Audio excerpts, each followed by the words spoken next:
And just thinking about the history, the present, the future, you've helped change the course of American history, especially in education. Right. And to know where we are right now, what does it mean to you decades later to be honored?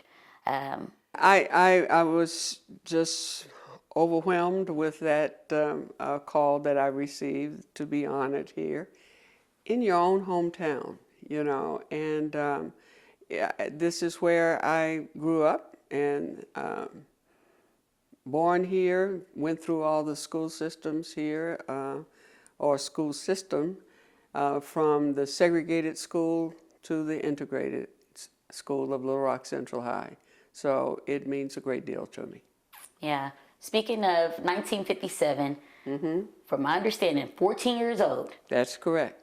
The youngest of the group. The youngest of the group. To know that your journey well, your journey started way before that, of course, That's but the true. journey that is notable started with hatred, and to feel the love now.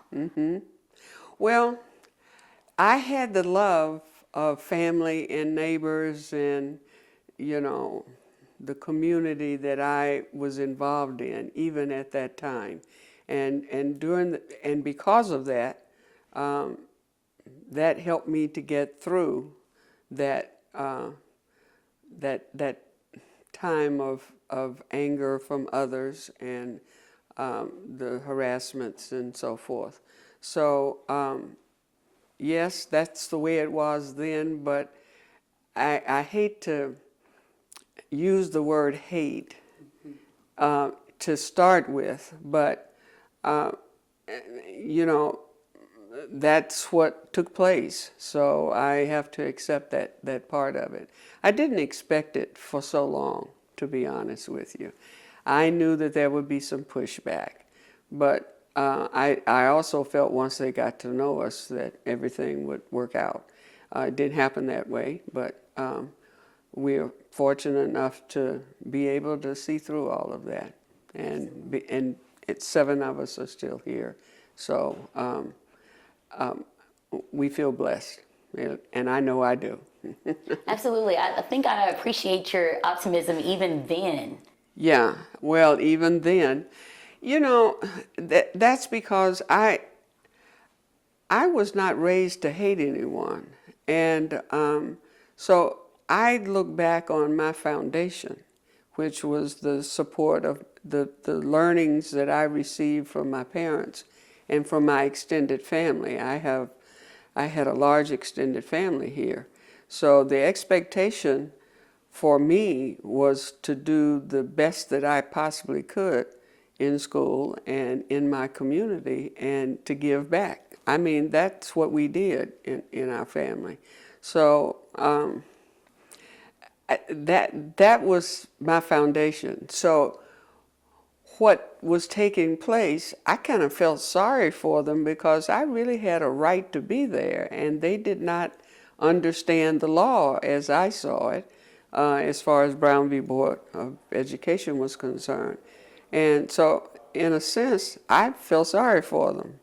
But I also said that is their problem, not mine, because of what I knew what I was doing was the right thing to do. Even then, do you think you understood the impact? To be honest with you, at 14, not really. Okay, I was being told the impact, but that was not, not truly registering with me, or maybe I didn't want to accept the heaviness of carrying a race through this, I was doing this on an individual basis, in a sense, that I knew I wanted the access to the best education possible. So that was my direction. Now, Rosa Parks and Emmett Till, all of that sort of thing, I knew about, and it disturbed me, and I knew that what I was doing was the right thing to do, and all of the things that I had been taught at Stevens and at Dunbar about staying within the law, and you know that was somewhat of a protection. So I couldn't understand. I didn't want to understand the feeling that they didn't understand the true meaning of all of this. So I knew I was right.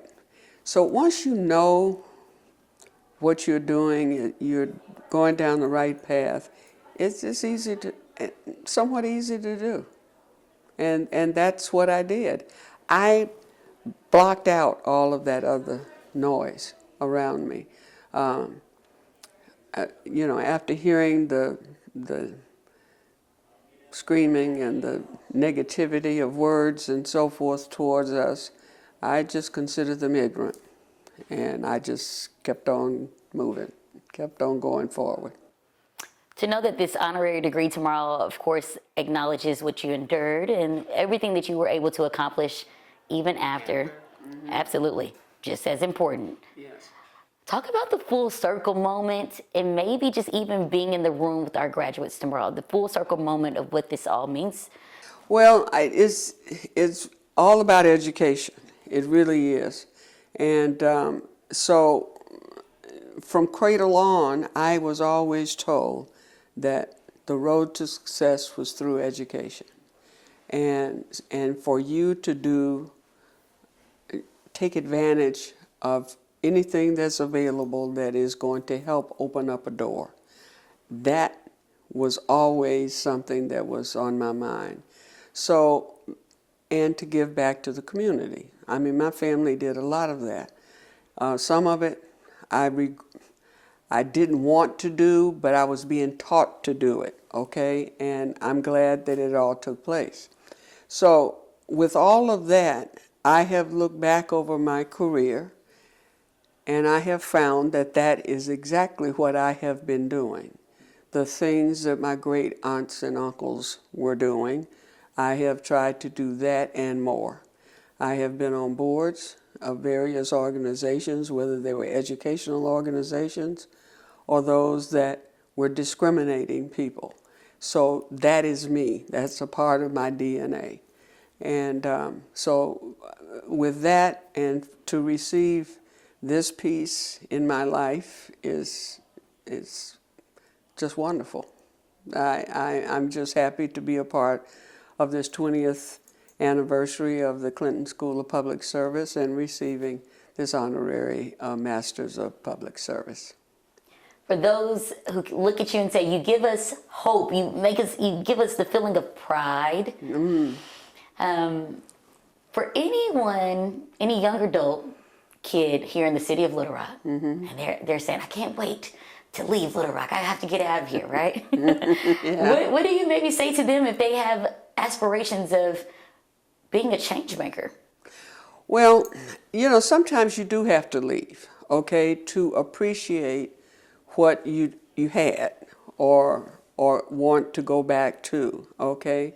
It's all a part of learning about yourself and what you have to give to humanity.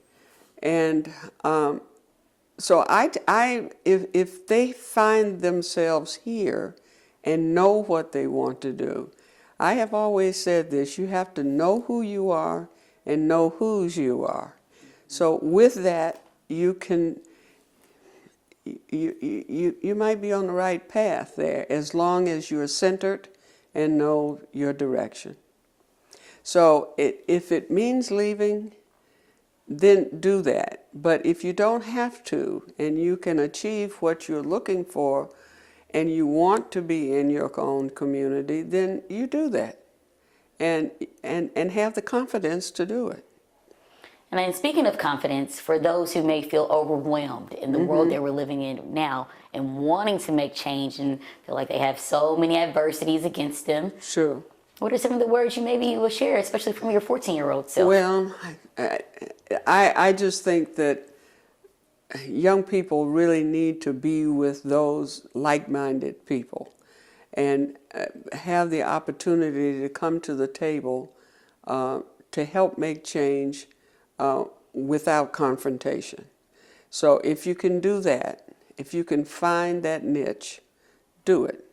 And like I said, you've got to have confidence within yourself to be able to do some of those things. So that question came to me last night about the young self telling me, and it's just the reverse, really. I achieved some things that were challenging and a lot of adversity, and if anything, I did it then, and I can continue to do it. So I feel like you've touched on it a bit, but just one more question when it comes to unfinished business. Unfinished business and the work we have to do.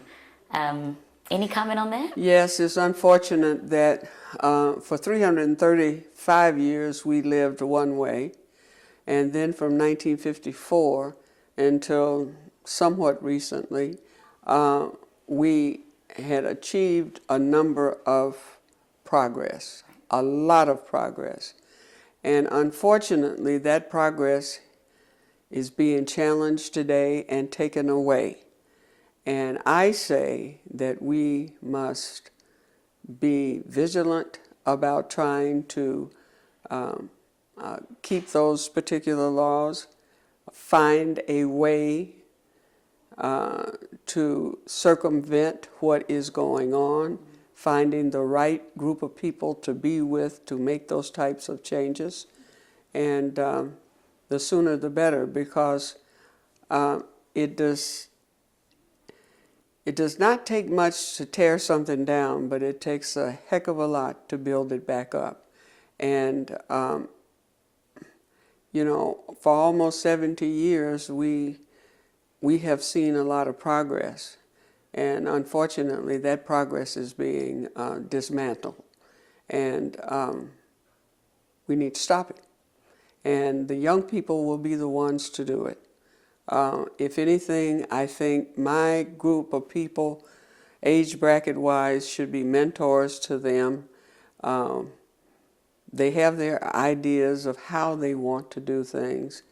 Some of it might not be the right path to take, because I truly believe it should be non-confrontational. That is where I come from. You went on to graduate from Central in 1960. 60. Mm-hmm. Do you remember that day? Oh, yeah. Oh, yeah. How did graduation go? It went well. I mean, my parents were there and my sisters and one grandfather. Both grandfathers, see, you only had 6 tickets. Right. I don't know when you, No. Is it still that way? Well, when I graduated, we were in, at the time, Alltel Arena. It is now, so we had this huge arena. We had Simmons Bank, yeah. Yeah, so 6 tickets, we had plenty of seats. Oh no, it was only 6. Mm-hmm. So I had to figure out who those 6 was going to be, So it was my parents and my 2 sisters. That was 4, and I wanted both of my grandfathers there because they were the heads of both sides of the family. And my father's father was there, but my grandfather, the other grandfather, who was, both of them pretty well known here in Denver, here in Little Rock, but it was a Friday night, and he paid his people, because he was a contractor, so he paid his people on Friday. And, they also had their drinks on Friday as they were picking up their checks. And when my uncle went by there to pick him up, he was just not in the position to be going to my graduation. So he sent his older sister, who was my great aunt. She was the next, well, actually, she was older than he was. So she represented that side of the family for that night. So when my name was called, I proudly went across that stage, and they didn't give you the diploma at that point in time. They gave you the cover. Mm-hmm. Same. Is that same? That is still true. Okay. So they gave me the diploma, and I had my grandfather to meet me at the corner, what is that? the northwest corner of the football field there afterwards. He had my box to put my robe in, and then I went back in there to return that to get the diploma. Right. Okay, and I got that, and got it, yes. And then there was a little party for me afterwards, and then the next day I caught the first thing smoking out of Little Rock. Understood. Thinking I'll never ever come back. So, but you know, it took me about 6 years before I did. And actually, the grandfather that didn't make it to the graduation had passed away, and that's when I came back for his service. But I only stayed 3 days. In fact, it took me probably a good 30, 35 years to come back and feel somewhat comfortable. And now I do, okay, but it was a long time before I put all of that in the recesses of my mind. I just didn't think about it. I didn't want to think about all the things that I had gone through. So, but that's all different now. As you get older, you know, you grow, you see people, and there are people who have realized that what they had done was wrong, and they apologize. And, you know, not that I was looking for all of that, but it did happen, you know. So that's what has happened. So I come back here rather often. And, you know, President Clinton has, as a governor, that's why I said 30 years ago, of the first 30 years. Actually, when we came back here for the 30th anniversary, that was the first time we had all been together. Mm-hmm. And that was a very emotional time, at least it was for me. But when I think about it, and that is when we met the governor at that time, and Secretary of State now, Hillary. And we bonded during that time, and we've had this relationship ever since. So it's sincere. See, that's the difference. When you got somebody who's sincere about some things, then you know how that goes. You can walk. You know how it is. You walk into a room and you know whether they want you there or not. Which led me right into, I mean, of course you have several other degrees. Yes. And so to be back in the city of Little Rock to receive a degree. That means a lot. Yes, this is a different kind of graduation. Yeah. Compared to 1960. Yeah, oh, heck yeah. It's altogether different. So that was held at night, and, you know, police were there to make, you know, supposedly watching out for whatever. I did not have the fear that something was going to happen. You know, when you're a kid, you don't think in those terms. You know, you try not to think of them. And true enough, I had been exposed to some of that because my home had been bombed. So, you know, that had happened just 3 or 4 months prior to my graduation. So those last 3 months was just hurry up and get it done and get going. Is how I felt. I don't feel that way this time. And I think this would be the perfect way to wrap. When you think of the word legacy. Oh boy. Ooh, such a big word. Yes, it is. What do you pray when this is all said and done? What do you pray your legacy?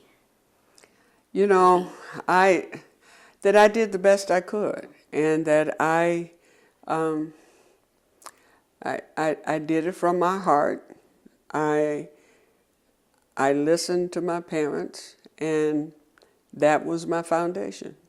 And with that, I have been able to achieve the things that I have achieved over that period of time of being here on this earth. So I just hope that I can continue to be looked at as someone that did the best she could.